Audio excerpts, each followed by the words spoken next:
नमस्कार दोस्तों। आज हम बात करेंगे विभूतिपाद के 45वें सूत्र के बारे में।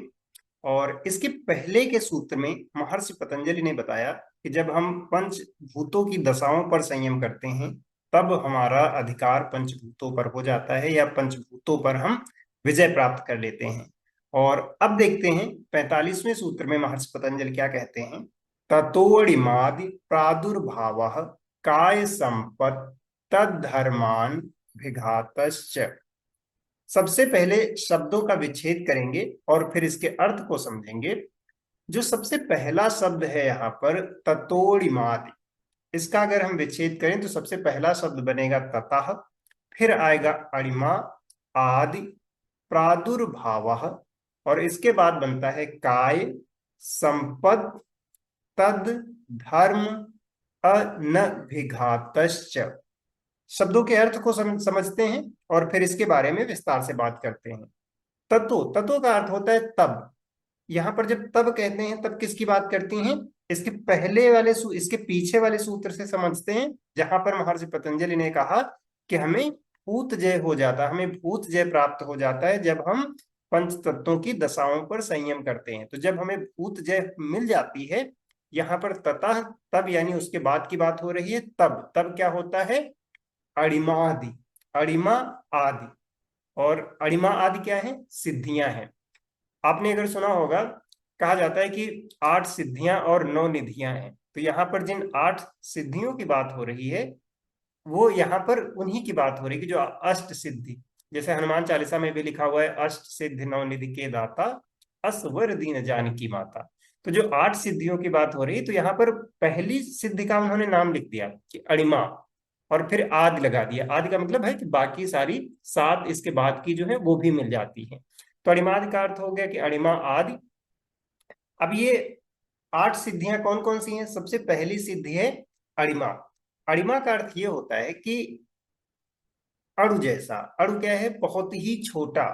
कि जब आपको अणिमा सिद्ध मिलती है तब आप अपने आप को चाहे सो छोटे से छोटा अणु की तरह बना सकते हैं। आपके पास इस तरह की सिद्धि मिल जाती है। दूसरी सिद्धि होती है महिमा।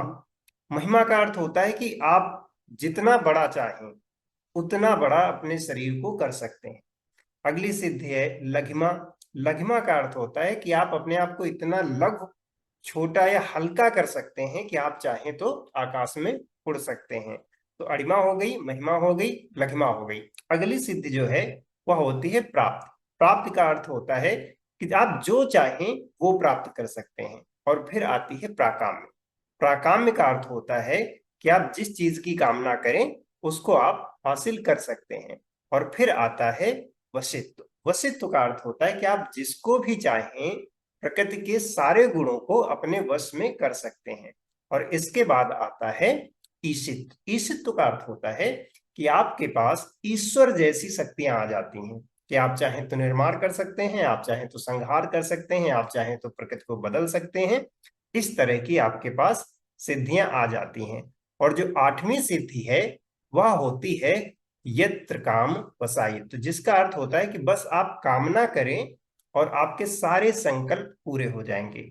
तो इन अष्ट सिद्धियों की चर्चा कई धार्मिक ग्रंथों में है, कई अलग ग्रंथों में भी है। तो यहाँ पर महर्षि पतंजलि कहते हैं कि जब हम पंचभूतों पर विजय प्राप्त कर लेते हैं तब हमारे पास अणिमा आदि सिद्धियों का प्रादुर्भाव, जन्म होता है, या अणिमा आदि सिद्धियां उत्पन्न होती हैं, या फिर अणिमा आदि सिद्धियां हमें मिल जाती हैं।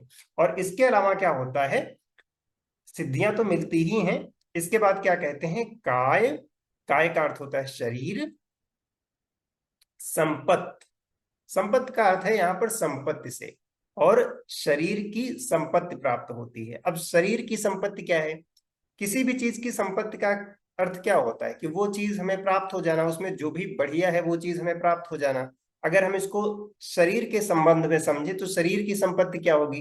कि हमारा शरीर सुंदर हो जाएगा, बलवान हो जाएगा, रूपवान हो जाएगा। तो यहाँ पर काय संपत्ति का अर्थ है कि शरीर की संपत्ति प्राप्त हो जाती है, हमारा शरीर सुंदर हो जाता है, बलवान हो जाता है, सामर्थ्यवान हो जाता है। और इसके बाद क्या कहते हैं? कि तद धर्म। तद तद तद यहाँ पर किसके लिए आया है? फिर से पंचभूतों के लिए आया है। तद धर्म, यानी उनके जो गुण हैं, अनभिघाता, कोई बाधा नहीं पहुंचाते हैं। और आखिरी शब्द है चा, चा का अर्थ होता है और इन पंच तत्वों का कोई भी धर्म हमें किसी तरह की बाधा नहीं पहुंचाता है। किसी तरह की बाधा का मतलब क्या हो गया कि जैसे आग है, अब आग से हमें किसी तरह की कोई बाधा नहीं हो सकती। पानी है, पानी से भी हमें कोई बाधा नहीं हो सकती। इसका अर्थ ये हो गया कि अगर हम आग में चाहें तो हम चल सकते हैं, लेकिन हम जलेंगे नहीं, पानी में हम डूबेंगे भी नहीं। तो इस सूत्र में महर्षि पतंजलि यही बता रहे हैं कि जब हम पंच तत्वों पर विजय प्राप्त करते हैं, तब हम उनसे, तब हमें अष्ट सिद्धियां मिल जाती हैं, हमें शरीर की संपत्ति मिल जाती है, और पंच तत्वों के गुण धर्मों से किसी तरह का कोई नुकसान नहीं होता है। अब एक बार मैं फिर से कहना चाहूंगा कि योग का उद्देश्य किसी तरह की सिद्धियां प्राप्त करना नहीं है, सिद्धियों के चक्कर में पड़ना भी नहीं है।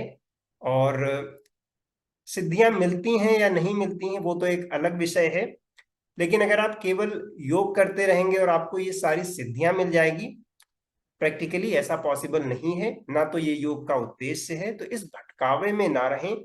जो योग का उद्देश्य है, समाधि की तरफ बढ़ना, ध्यान लगाना, उस पर फोकस करें। अदरवाइज इन सिद्धियों के चक्कर में पड़ के इनसे कोई ना तो फायदा होने वाला है, और जिस रास्ते पर आप चल रहे हैं वहां से केवल भटकाव मिलेगा।